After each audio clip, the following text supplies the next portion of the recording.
These last months have been among the most difficult for all of us in recent memory.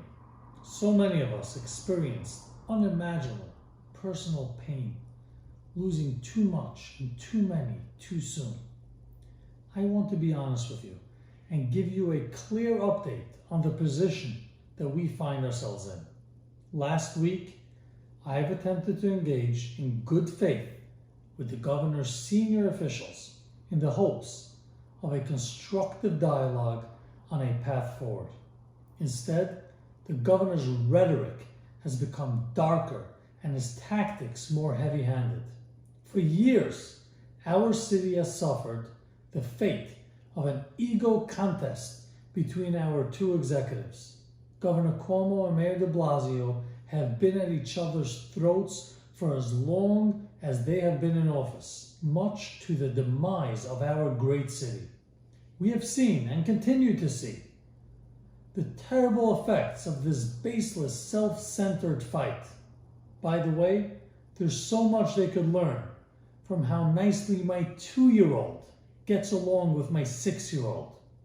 Making matters worse, the governor has decided to turn coronavirus into an Orthodox Jewish issue, rather than basing it on science. In fact, Governor Cuomo has now taken his hate-driven messaging to a national audience, saying things like Orthodox Jewish community don't want to follow the rules, or members of the Orthodox community, they never comply with the rules, and referring to the Orthodox community as a politically powerful community.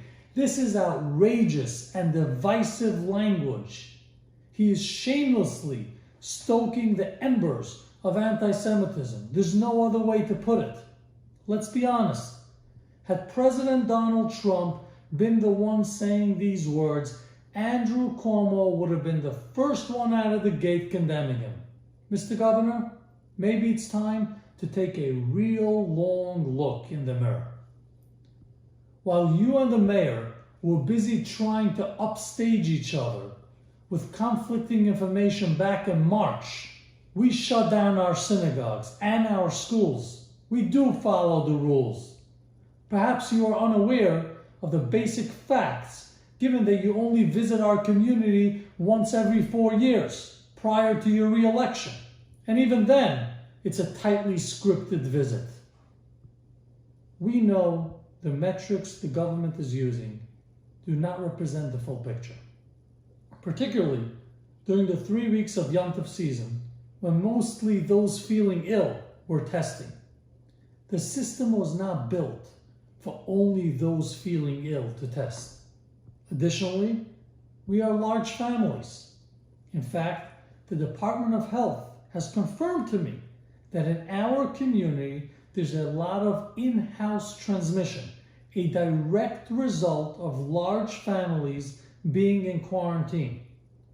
For a governor that prides himself on science, well, the health department does not believe schools nor small businesses are a main driver of spreading the virus.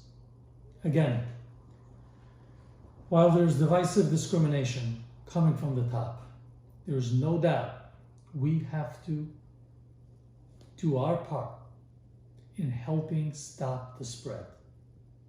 We need to take a few minutes out of our busy schedules and get tested. Unfortunately, we do not have partners in government, but we need to do our part. Wear a mask, get tested, and to the maximum extent possible, practice social distancing. We have faced many hardships before in our community. Like all others, with Hashem's help, we will get through this one as well, together.